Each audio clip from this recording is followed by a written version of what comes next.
Tomo 4. El microcosmos como organismo. En este inciso se va a exponer el concepto orgánico del microcosmos y se va a estudiar su función general desde el punto de vista de la sabiduría hiperbórea. Tal dilucidación permitirá definir conceptos tan importantes como el de chakra o logos kundalini, los cuales han sido objeto en Occidente de las técnicas de desinformación y cambio de significado por parte de la sinarquía. A. Relación jerárquica entre microcosmos y los entes externos. El aspecto logos del demiurgo, con su vox, designa todo ente individual y todo ente existe individualmente porque su impulso evolutivo recibe la terminación formal de la matriz esencial de su designio. Esto ha sido demostrado en incisos anteriores. Sin embargo, es necesario efectuar una importante distinción cuando el ente individual recibe el designio pasú, es decir, cuando el ente es un microcosmos. En este caso, el aspecto logos debe manifestarse de manera más eficaz, según quedará demostrado en los artículos siguientes. Cabe adelantar por ahora que el aspecto logos no solo designa e individualiza al microcosmos, con lo cual éste inicia un proceso evolutivo que apunta hacia la finalidad entelequial, sino que también actúa para controlar que tal proceso no se desvíe de su finalidad. Este acto de control, como es obvio, debe ejercerse durante todo el tiempo que insuma el proceso, es decir, durante toda la vida orgánica del microcosmos. En esto se diferencia esencialmente el microcosmos de cualquier otra clase de ente externo. Todo ente externo, salvo el microcosmos, ha sido designado solo una vez por el aspecto logos, permaneciendo desde entonces fijado en la evolución específica que le impone su plan. Tal diferencia implica una superioridad jerárquica del microcosmos frente a cualquier otra clase de entes externos. Superioridad que será fundamentada en los 9 comentarios siguientes. En base a argumentos ya vistos, pondremos en orden 4 conceptos conocidos: macrocosmos, microcosmos, ente externo y ente interno. Primero, el macrocosmos o universo material, desde el punto de vista estructural, está integrado por entes externos. Tales entes pueden consistir tanto en simples átomos gravis individualizados como en complejos microcosmos. Segundo, lo que determina el carácter de los entes externos, esto es, el principio de individuación, radica en el designio particular de cada uno. Tercero, el macrocosmos contiene a todo ente externo existente y todo ente externo se diferencia y caracteriza por su designio particular. Cuarto, el microcosmos es un reflejo del macrocosmos, vale decir, es su copia invertida. Más, en tanto que ente externo, el microcosmos existe por la proposición óntica de un designio pasú, cuyo proyecto refleja el plan del macrocosmos. Quinto, el designio pasú es el mayor designio de designio existente, es decir, es un designio cuyo plan abarca los planes de todos los designios existentes. El designio de todo ente externo, que no sea un microcosmos, está contenido en el designio pasú, o sea, en el designio del microcosmos. Sexto, los planes de los entes externos que componen el designio pasú conforman a los entes internos del microcosmos. De esta manera, todo ente interno presenta homología estructural con entes externos, correspondientes del macrocosmos. Séptimo, en síntesis, el microcosmos refleja al macrocosmos, y sus entes internos reflejan a los entes externos del macrocosmos, que no son, a su vez, microcosmos. Se puede considerar, pues, que tanto macrocosmos como microcosmos son estructuras máximas globales que contienen e integran a los entes externos e internos como miembros respectivos, aunque en el caso del microcosmos, este también integre el macrocosmos en su carácter extremo de ente externo. Octavo, se distingue así claramente que el designio pasú está en relación jerárquica superior con cualquier otro designio de ente externo, porque contiene a todos los designios no microcósmicos como planes de sus entes internos. Noveno, A partir de aquí vamos a oponer el concepto de microcosmos con el de ente externo, salvo que se aclare expresamente que tal ente externo es también un microcosmos. En caso contrario, deberá suponerse sin más que el microcosmos es jerárquicamente superior, en virtud de la complejidad de su designio a todo ente externo. B. El principio plasmador microcósmico o logos Kundalini. En estos 9 comentarios hemos demostrado que el designio pasú del ente exterior microcosmos es jerárquicamente superior al designio de cualquier otro ente externo que no sea un microcosmos. Esta distinción jerárquica por el designio entre el microcosmos y los restantes entes externos adquiere importancia fundamental cuando se asciende hasta su causalidad, esto es, hasta la vox designadora del aspecto logos. Desde el punto de vista de la causa del designio, es decir, la vox del demiurgo, el microcosmos presenta en efecto una diferencia esencial con respecto a todo ente externo, el principio plasmador. Con otras palabras, los entes externos son solo entes plasmados por su designio particular, el cual ha sido propuesto una vez por el aspecto logos, al concederles la existencia individual. El microcosmos es también un ente plasmado, en tanto que ente externo, pero dispone asimismo, en tanto que reflejo del macrocosmos, de un principio plasmador activo. Este principio único, que solo el microcosmos posee entre todos los entes externos, es una réplica del poder plasmador de la vox, del demiurgo, a la que la sabiduría hiperbórea denomina logos microcósmico Kundalini. Pero antes de referirnos al principio plasmador microcósmico, hemos de comprender con más detalle la plasmación fija de los entes externos. Todo ente externo individual puede definirse como la plasmación fija que el designio particular determina en la naturaleza material de un átomo gravis. Como sabemos, la potencia formativa del arquetipo universal, manifestada materialmente en un átomo gravis, es determinada por el designio particular para dar existencia individual al ente específico. Pero, como hay igualdad de especie, identidad de designio. Resulta que, en realidad, lo que determina formalmente al ente externo es una matriz arquetípica de la serie formativa en que consiste el plan del designio, es decir, la matriz esencial. Esta matriz ha sido subpuesta en el ente por la vox designadora y constituye su principio de individuación. La matriz esencial pone término individual a la potencia formativa universal del arquetipo, determinando que el ente se conforme según su plan. Pues bien, esta conformación individual que ejerce la matriz esencial sobre la naturaleza universal del ente es la plasmación propiamente dicha, en una entidad de substancia material plástica. La matriz esencial plasma su forma individual y determina estructuralmente el curso del proceso evolutivo del ente externo. Yendo más al fondo de la cuestión, considerando a la matriz esencial como una capacidad estructural, podemos afirmar que todo ente externo ha sido plasmado por su designio particular y conformado por la capacidad estructural de la matriz esencial.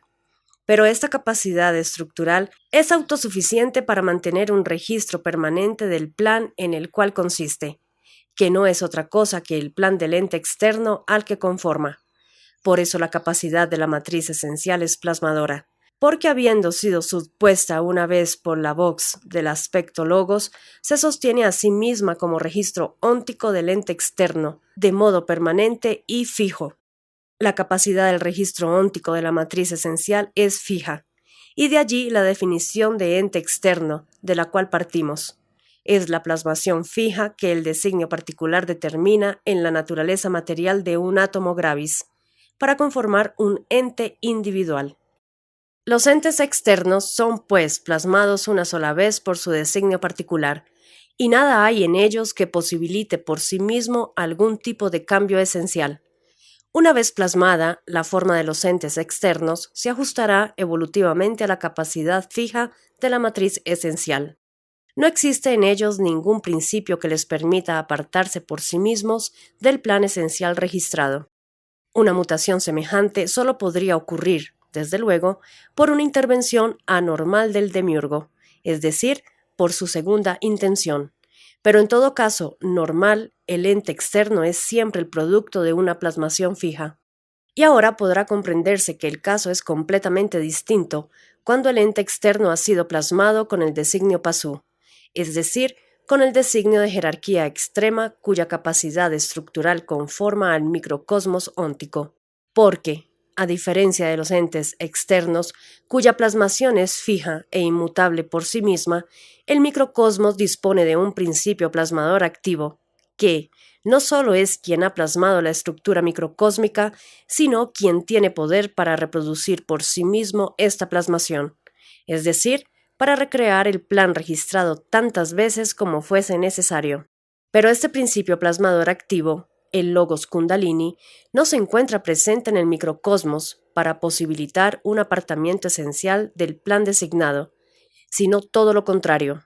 Como se infiere de lo dicho, lo que el logos kundalini hace por sí mismo es asegurar que no ocurra un apartamiento del plan designado, reproduciéndolo tantas veces como fuese necesario, para conformar esencialmente al microcosmos. Esto quiere decir que el principio plasmador cumple una misión específica en el microcosmos. C. La misión del logos kundalini. Habría que preguntar entonces, ¿cuál es la misión que debe cumplir el logos kundalini, el principio plasmador del microcosmos? Respuesta. La misión del logos kundalini consiste en controlar la función general orgánica del microcosmos, aun cuando el concepto de función general orgánica será definido más adelante. Podemos adelantar aquí que la función general tiende hacia la entelequia manú, es decir, hacia la autonomía óntica.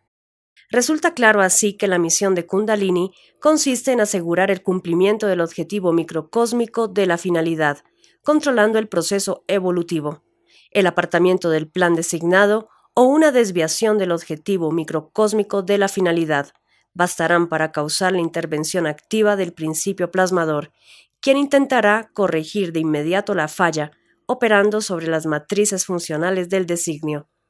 Para comprender esta operación con la que el logos kundalini concreta su misión, hay que relacionar previamente a las matrices funcionales del designio pasú con los chakras que hemos mencionado en el artículo anterior.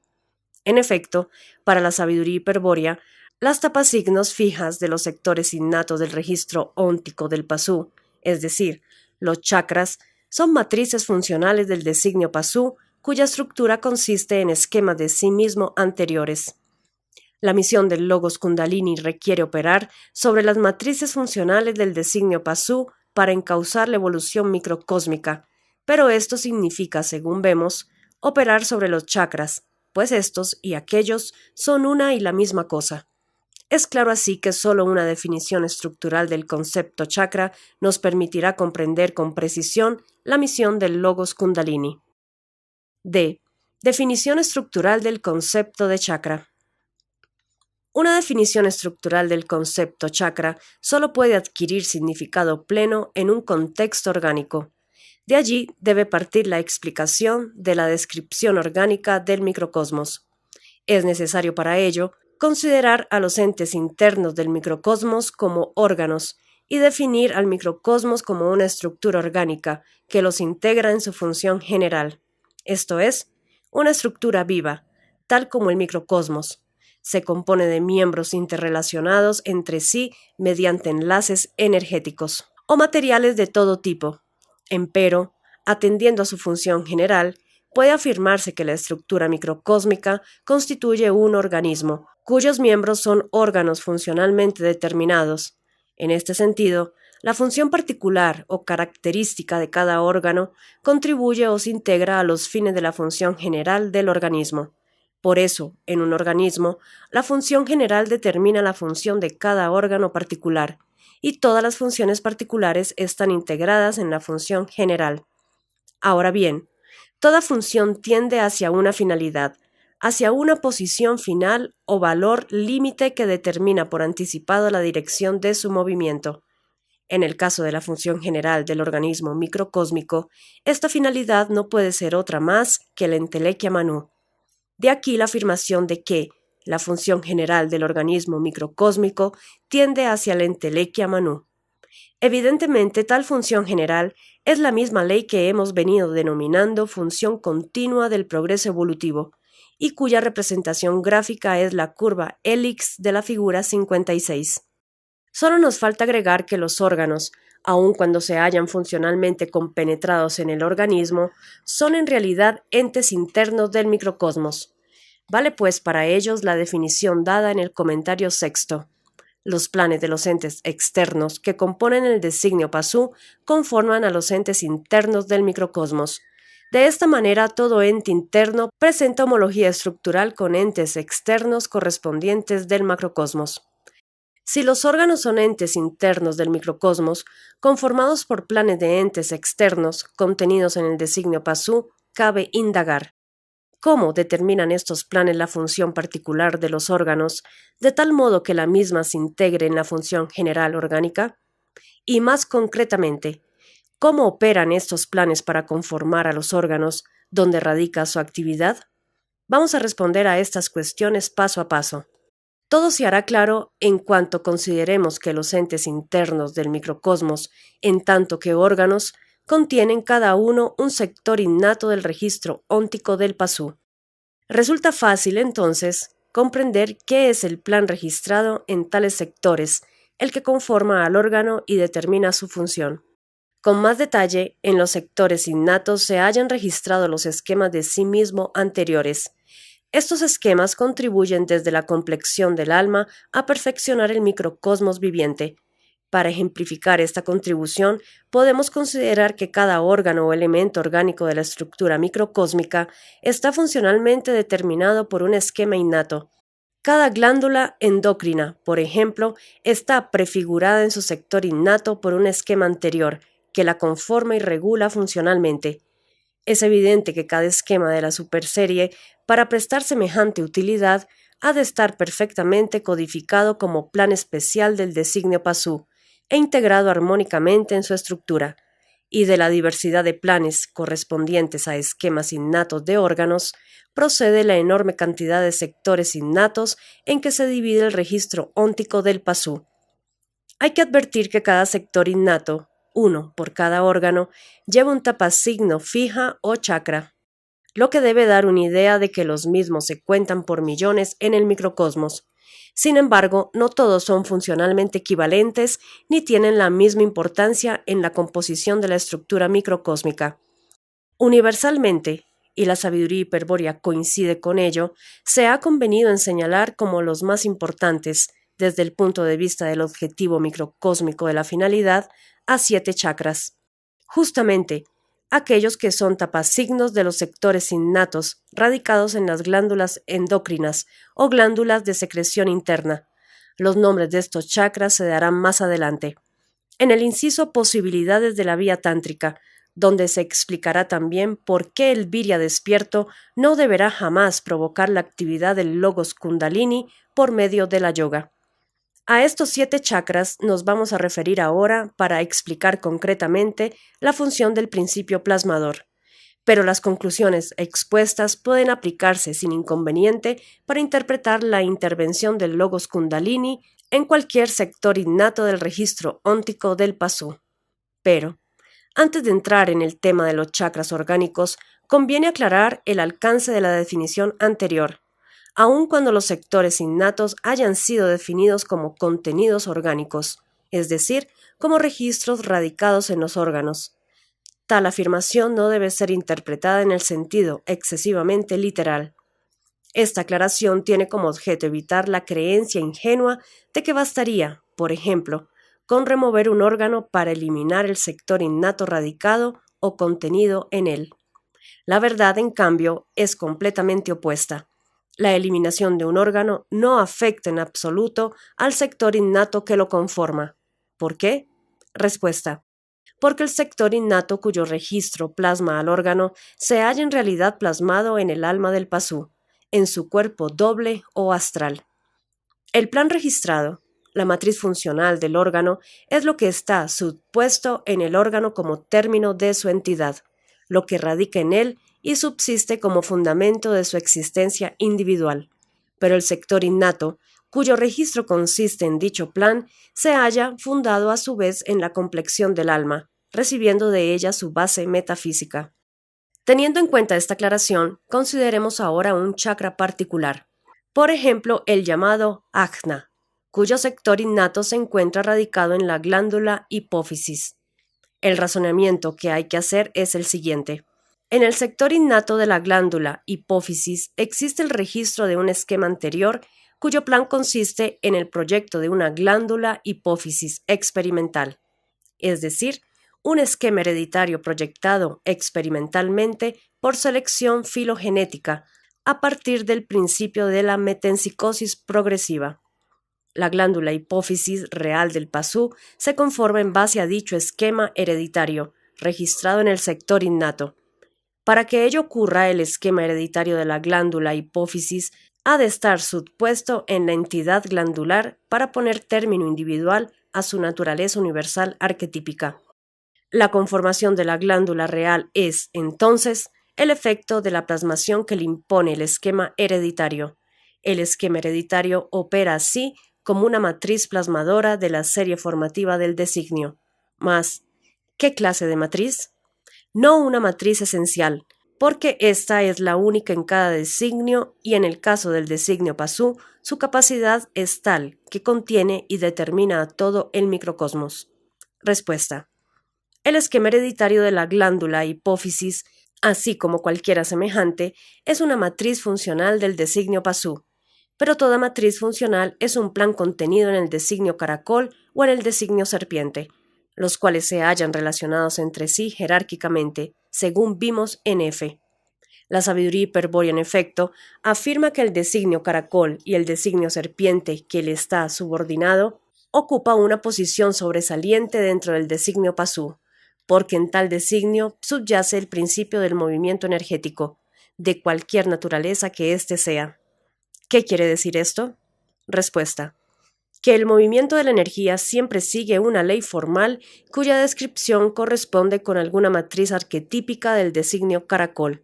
A las matrices arquetípicas del designio caracol que determinan la forma del movimiento energético, psíquico o vital, calorífico, eléctrico, químico, hidráulico, mecánico, etc., la sabiduría hiperbórea las denomina matrices funcionales.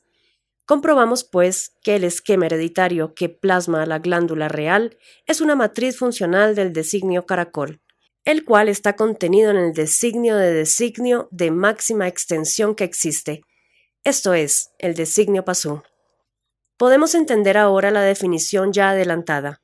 Los chakras son matrices funcionales del designio pasú, cuya estructura consiste en esquemas de sí mismo anteriores. Pero los chakras son tapasignos fijas, es decir, imágenes fijas, que sellan los sectores innatos del registro óntico del pasú. ¿Qué significan estas imágenes que se destacan nítidamente sobre los sectores innatos y por consiguiente sobre la pantalla óntica de los órganos? Respuesta. En primer lugar, las tapasignos son fijas porque los órganos son entes internos, es decir, entes plasmados permanentemente por el registro de la matriz funcional. En segundo lugar, hay que considerar a la imagen fija de la tapasigno chakra como una representación sémica del esquema hereditario registrado. La imagen del chakra es un símbolo que prefigura la estructura del esquema hereditario y, con todo rigor, puede afirmarse que tal imagen expresa simbólicamente la capacidad del sector innato. En resumen, en el sector innato de la glándula hipófisis real se encuentra registrado un esquema hereditario, el plan de una glándula hipófisis en base al cual aquella se conforma y adquiere identidad orgánica. El esquema hereditario no solo conforma al órgano, sino que determina su función particular.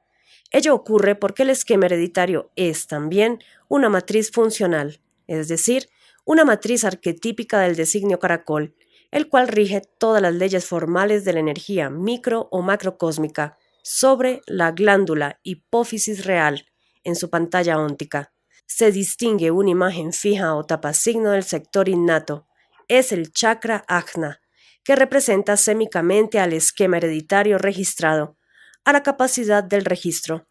Basta con extender esta explicación a cualquier órgano microcósmico para comprender la función de otros chakras, pues ninguno difiere demasiado en lo esencial de lo que aquí se ha expuesto, y con esto queda completada la definición estructural del concepto de chakra, a la cual hemos comprendido en un contexto orgánico. El principio plasmador radica en el germen microcósmico. Como ya disponemos de la definición estructural del concepto de chakra, podemos retomar el tema del principio plasmador del microcosmos y profundizar sobre la misión del Logos Kundalini. Tal misión consiste, según vimos, en controlar la función general orgánica del microcosmos, y la misma es cumplida por el Logos Kundalini durante toda la vida del Pasú. Sin embargo, para comprenderla con facilidad, es conveniente comenzar por el origen y referirnos a la actividad del principio plasmador durante la organización misma del organismo microcósmico. Si partimos del origen biológico del Pasú, es decir, del germen microcósmico, podemos entonces completar la definición del principio plasmador y comprender mejor su misión posterior de controlar la función general orgánica. Mas, ¿qué es metafísicamente un germen microcósmico? Respuesta: un átomo gravis impulsado a evolucionar por el arquetipo Manú e individualizado por el designio Pasú. Ver figura 56. Sin repetir todo lo visto anteriormente, podemos definir la generación de un germen microcósmico como el inicio de un ciclo vital de la superserie óntico-temporal, en que se desarrolla la evolución de la mónada. El despliegue del germen en este ciclo vital, vale decir, su crecimiento y maduración, dará por resultado un nuevo esquema de sí mismo, es decir, un nuevo miembro de la superserie que será conservado en un sector innato de la complexión del alma. Pero el alma del Pasú, en el cual está registrada la superserie, es sólo el término material de la mónada evolutiva. En el extremo físico del proceso evolutivo, la mónada se manifiesta como un átomo gravis individualizado y altamente evolucionado, que es el alma del Pasú. Comienza cada nuevo ciclo vital de su evolución como germen microcósmico, siendo para ello plasmado por el aspecto logos con el designio Pasú. Empero, salvo el ente microcosmos, todo otro ente exterior plasmado por el aspecto logos se mantiene fijo en su conformación, aun cuando evolucione, pues todos sus cambios se ajustan a la capacidad de la matriz esencial subpuesta, es decir, a la capacidad del registro óntico que conserva el plan del designio particular. El ente exterior ha sido plasmado una sola vez con su designio y esta determinación es suficiente para asegurar su existencia individual permanente. Pero la situación cambia esencialmente cuando el aspecto logos plasma al átomo gravis con el designio Pasú. En tal caso, no se produce un simple ente externo, con una determinación evolutiva fijada a priori por el plan del designio, sino un germen microcósmico dotado de un principio plasmador activo. Vamos a ver ahora qué significa esta diferencia. Ante todo, hay que imaginar lo que ocurre cuando el aspecto logos propone el designio Pasú en el átomo gravis. El átomo gravis resulta envuelto en una burbuja o globo, cuya capacidad es la de la matriz fonética del designio. La sabiduría hiperbórea denomina globo de Akasa a la envoltura del átomo germinal, aunque también recibe otros nombres más o menos adecuados: huevo germinal, concha valvar, arca del logos, etc. La matriz fonética es, desde luego, una matriz funcional del designio caracol, y el secreto de su forma y estructura constituye desde antiguo una clave de la cábala acústica. En el designio Pasú, esta matriz funcional ocupa el puesto central del plan, en el sentido de que es la primera que se manifiesta físicamente. Alegóricamente, puede suponerse que la matriz fonética constituye el centro de la capacidad de la matriz esencial. Su función, es decir, su ley, es la primera que actúa en el plano material para dar nacimiento al germen humano. La matriz fonética es el extremo principal del principio de individuación del designio Pasú. Solo a partir de la formación globular que la matriz fonética impone al átomo gravis, comienza realmente el proceso evolutivo del germen microcósmico, cuyo crecimiento y maduración darán por resultado el pasú óntico, el individuo humano. La forma de la matriz fonética, El globo de Akasa es, pues, la primera plasmación material que el designio Pasú determina en el átomo gravis, el cual desde entonces se transforma en un átomo germinal humano, en un germen microcósmico.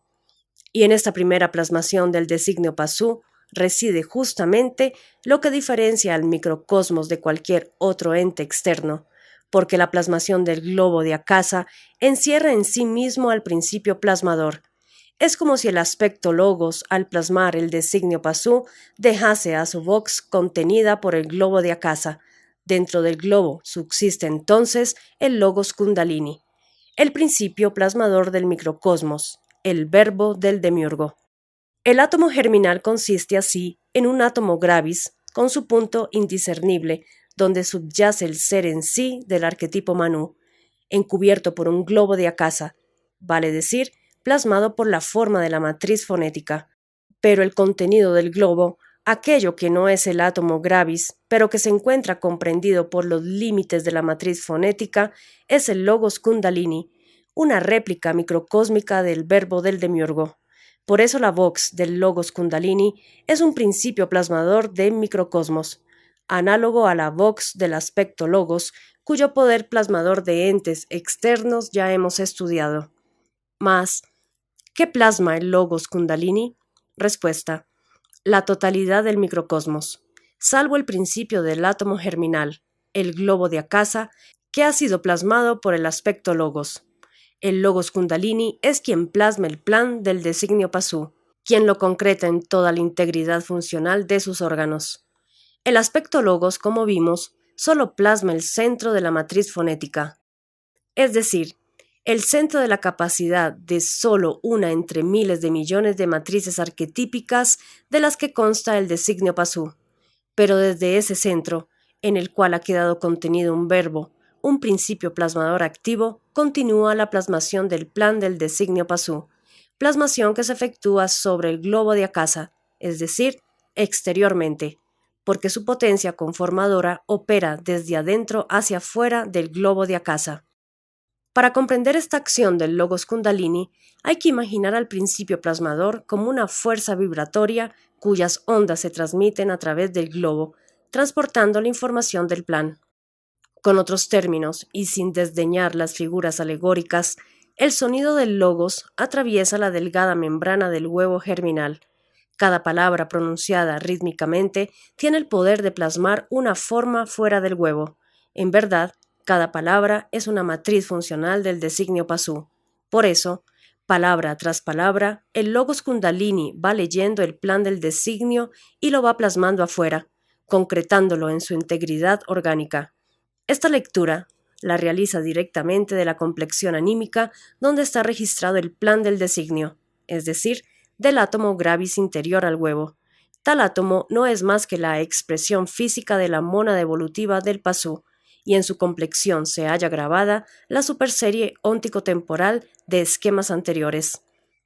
Así, por el poder creador del verbo, se estructura el microcosmos en torno al huevo original. El huevo, el globo de Akasa, es lo primero plasmado, y el principio plasmador del microcosmos. El globo de Akasa es el fundamento metafísico del organismo microcósmico, y el principio plasmador activo es quien conforma a todo órgano, ajustándolo al plan particular registrado en su sector innato y posibilitando su existencia individual como ente interno. A medida que la plasmación se va haciendo cada vez más exterior al globo de Akasa, los entes internos que se organizan van ocupando más espacio y con ello van incorporando más materia gravis en la composición. El poder plasmador del logos kundalini hace corresponder a cada palabra o sector innato un órgano, pero los sectores innatos están registrados en la complexión del alma, en tanto que los órganos se producen con nueva materia gravis sobre aquellos. Vale decir que el poder del logos kundalini va construyendo un cuerpo sobre otro, un organismo material sobre una entidad anímica. De aquí que la entidad anímica sea considerada como un cuerpo doble del organismo microcósmico.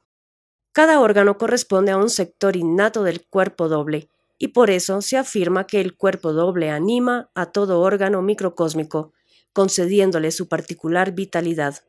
En el caso del órgano cerebral, Tal animación adquiere una característica especial por cuanto la estructura neurofisiológica permite la manifestación del alma bajo la forma de sujeto anímico racional o razón.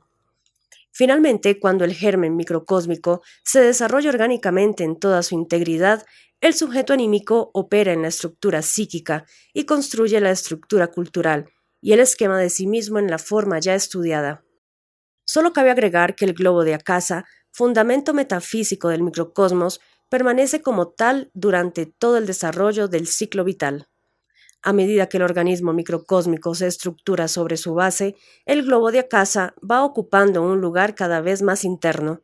Por eso, en cualquier momento del ciclo vital, el globo puede ser localizado en el interior del microcosmos, en un sitio cercano al sector innato del Muladhara Chakra, es decir, a la altura del hueso sacro de la columna vertebral. Por ese carácter de permanente interioridad que presenta el globo de Akasa, es que la sabiduría hiperbórea lo califica también de núcleo fonético del germen microcósmico. El núcleo fonético, desde luego, tiene la capacidad de la matriz fonética. Empleando tal calificación se arriba a definiciones semejantes. El germen microcósmico posee un núcleo fonético en el cual reside el principio plasmador. Si el germen se desarrolla, el núcleo permanece inmutable durante todo el proceso cíclico, asegurando incluso, por causa de su misión, que el proceso de este desarrollo se ajuste a la función general del organismo microcósmico.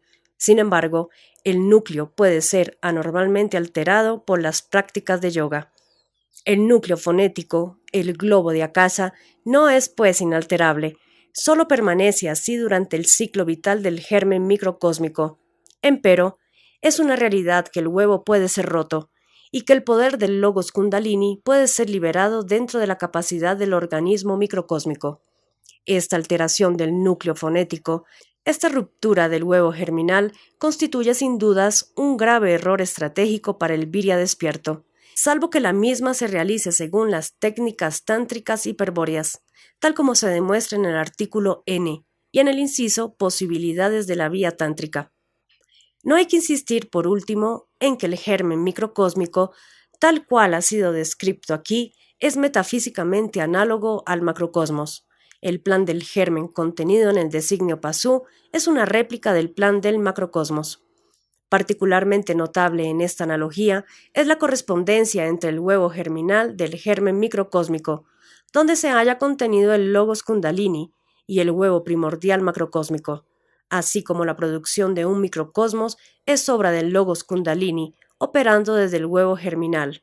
Así también, la producción del macrocosmos es obra de la vox del uno operando desde el huevo primordial. F. La función general orgánica. Hasta aquí se ha descrito el aspecto generador del logos kundalini, su actividad primordial como principio plasmador y productor del organismo microcósmico. El siguiente paso que nos proponemos es el de estudiar la misión posterior del logos kundalini, la cual consiste, según vimos, en controlar la función general orgánica del microcosmos. Sin embargo, aún no estamos preparados para dar ese paso. Como sabemos, el logos kundalini produce el organismo microcósmico con el poder plasmador de su vox, plasmando el designio Pasú en la región exterior del globo de Akasa, pero ejerciendo dicho poder desde el interior del globo de Akasa. Sobre este globo, que es su soporte esencial, crece y madura el germen humano, desarrollando la estructura orgánica microcósmica según su función general. Antes de explicar de qué manera cuida el logos kundalini que el desarrollo del germen no sea parte de la función general, debemos asegurarnos de que se ha comprendido con claridad este concepto. Todo germen microcósmico se desarrolla completamente durante un ciclo vital.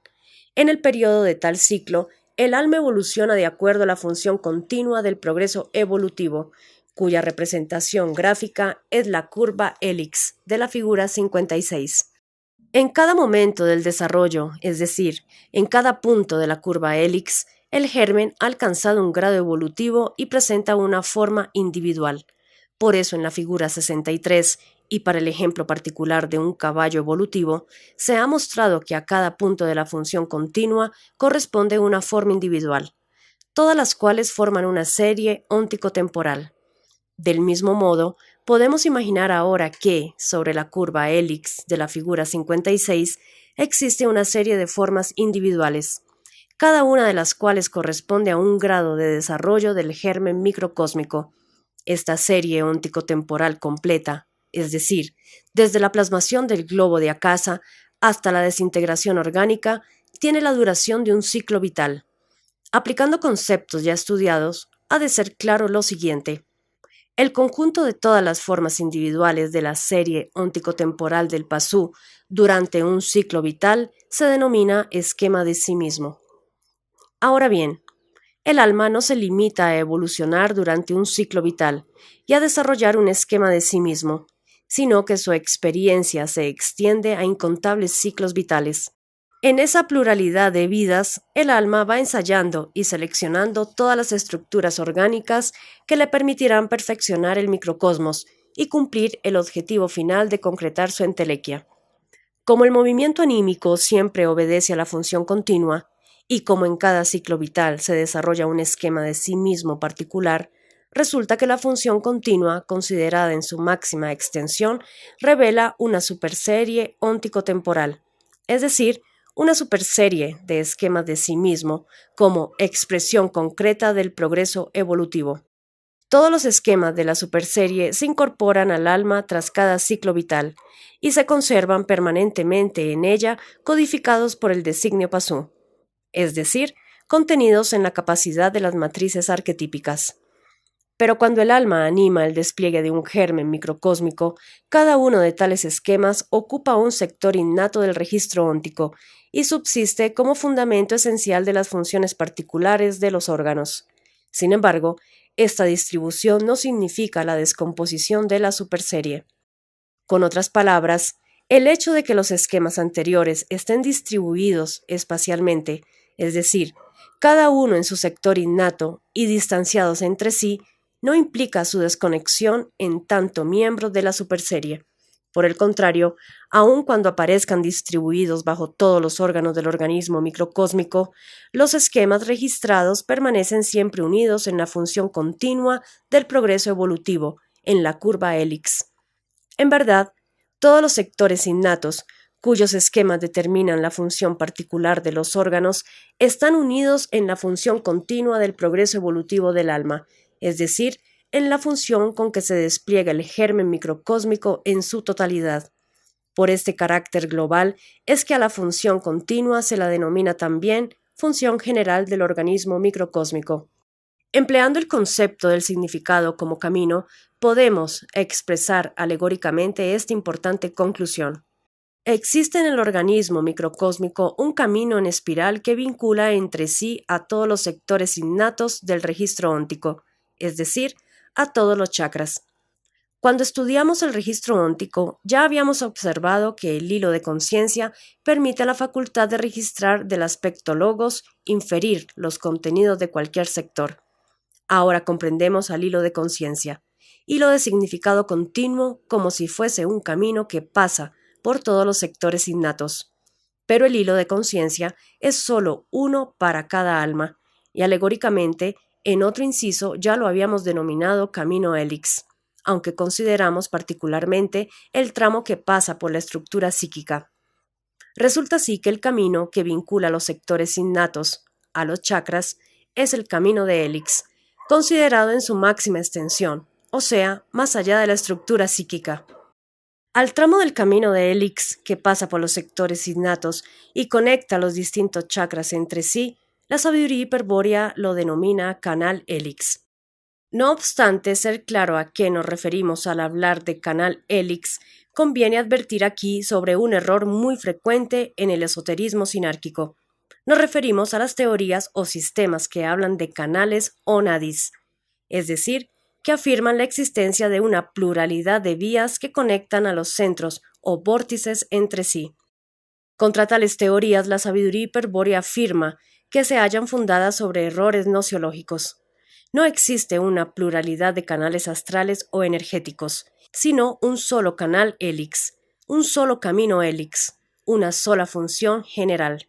El error procede de la imposibilidad que los virias perdidos tienen para aprender a la superficie óntico-temporal en toda su extensión evolutiva. Lo corriente es que una falta de perspectiva metafísica causa la impresión de que los centros o chakras se hallan vinculados a una maraña de canales.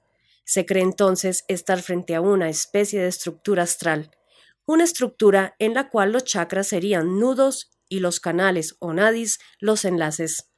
Ni qué decir que esta creencia constituye un disparate. Una cosa es la estructura orgánica microcósmica y otra muy diferente el alma o cuerpo doble. El alma no es una estructura, sino una mónada manifestada en el plano material, es decir, una materia plástica en la cual está plasmada su historia natural como superserie onticotemporal de esquemas. Solo el defecto de observar la historia anímica o el registro óntico, aquejado de daltonismo nociológico, explica la confusión estructural, la creencia de que el alma pueda consistir en una red de canales de energía, análogamente a un mero organismo material.